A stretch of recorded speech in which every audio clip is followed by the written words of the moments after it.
नमस्कार साथियों, आज की कहानी के सेशन में जो हम लेकर आए हैं, खुश रहो, कल की चिंता में आज अपना व्यर्थ मत करो। कहानी की शुरुआत होती है एक राज्य से। एक राज्य में एक जादूगर रहता था जो जादू बहुत अच्छे दिखाता था। उसके दिमाग में एक दिन ख्याल आया कि क्यों ना हम ये अपना जादू और अपनी कला राजा को दिखाएं। अगर राजा को ऐसे जादू दिखाएंगे तो राजा बड़ा खुश होगा और मुझे काफ़ी इनाम मिलेगा। और वो जाता है राज दरबार में जादू दिखाने के लिए और वहाँ वो जादू दिखाता है। और जब जादू दिखाता है तो जादू दिखाने के दौरान वो सोचता है कि ऐसा कौन सा जादू दिखाऊं जिससे राजा खुश हो जाए और मुझे बहुत इनाम दे। यह सोचते तो उसके दिमाग में आइडिया आता है कि क्यों ना मैं कुछ नया ट्राई करूं। और उस नया ट्राई करने के चक्कर में उसने राजा का राज मुकुट गायब कर दिया। और राजा का जब राज मुकुट गायब हो गया तो राजा ने जब अपने सर पर देखा तो राज मुकुट ही नहीं है। सारे दरबारी हंसने लगे और जब राजा पर हंसने लगे तो राजा कुपित हो गया, गुस्सा हो गया। उसने तुरंत जादूगर को पकड़ने के लिए आदेश दे दिया कि इसको पकड़कर काल कोठरी में डाल दिया जाए।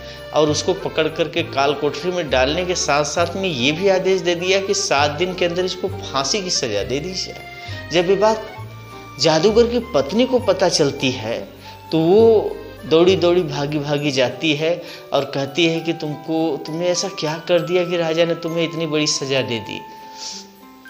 तो अपनी पत्नी को समझाता है मुस्कुराते हुए कि तुम चिंता मत करो, जाने दो, तुम जाओ। बोलती है तुम पागल वागल हो गए हो क्या, तुम्हें फांसी की सज़ा सुनाई गई है और तुम कह रहे हो कि कुछ नहीं होगा, जाओ। उसकी पत्नी रोती भी लगती है लेकिन कोई असर नहीं पड़ता, वो बेचारा मुस्कुराता रहता है जादूगर।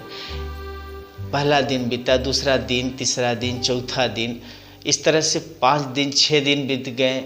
7वां दिन बीत गया। उसकी पत्नी रोज़ उससे मिलने आती है और अपनी पत्नी से बोलता हो कि चिंता मत करो, जो होगा देखा जाएगा, जो होगा देखा जाए। 7वें दिन राजा आता है अपने घोड़े पर सवार होकर के और उस जादूगर की तरफ देख करके हंसता है, क्यों अब जादू नहीं दिखाओगे, अब मुकुट मेरा गायब नहीं करोगे। जादूगर राजा को देखकर हंसने लगता है तो राजा बड़ा ही हतप्रभ होता है कि ये हंस क्यों रहा है मेरे ऊपर। तो जादूगर बोलता है कि महाराज मुझे दुख है इस बात का। तो बोले कि बताओ क्यों तुम हंस रहे हो। बोला कि मुझे एक बात का दुख है, उसी के लिए मैं हंस रहा हूँ। बोले बताइए। बोला कि मैं बड़ी दिनों से एक साधना में लीन था और एक जादू मैंने सीखा और ऐसा जादू सीखा कि मैं अपने घोड़े को उड़ना सिखा रहा था। बस कुछ ही दिन रह गए थे, लगभग साल भर। अगर मैं साल भर और समय दे देता तो मेरा घोड़ा उड़ने लगता। तो राजा लगा सोचने कि अरे ऐसा घोड़ा अगर उड़ने वाला घोड़ा मेरे पास हो जाए तो मैं तो कोई राज्य भी जीत सकता हूँ।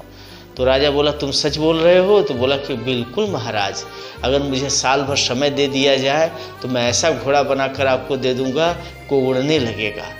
अगर मुझे आपने फांसी दे दिया, अगर मैं मर गया तो कला भी मेरे साथ चली जाएगी। अब राजा के दिमाग में कौतूहल मचा। उसने तुरंत आदेश दिया कि इसको काल कोठरी से छोड़ दिया जाए और बोला कि साल भर के अंदर अगर तुमने घोड़ा उड़ने वाला मुझे नहीं दिया बना करके, तैयार करके, तो फिर तुम्हें फांसी दे जाएगी। उसने बोला ठीक है महाराज। वो छूट गया काल कोठरी से तुरंत और जब घर जाता है तो घर में मातम फैला रहता है। पत्नी रो रही होती है, हित मित्र रिश्तेदार जो आए रहते हैं वो भी रोते रहते हैं। जब उसकी पत्नी देखती है उसको तो हंसने लगती है और पत्नी जब उससे पूछती है कि क्या हुआ, तुम्हें राजा ने छोड़ क्यों दिया, तो अपने पत्नी को उसने राजा को बताई घोड़े उड़ने वाली बात। जब उड़ने वाली बात बताई तो पत्नी बोली फिर तुम पागल वागल हो गए हो, फालतू में ये शर्त रख कर चले आए। क्या तुम बना सकते हो साल भर में ऐसा घोड़ा? से तो मुमकिन ही नहीं कि उड़ने वाला घोड़ा बना लो।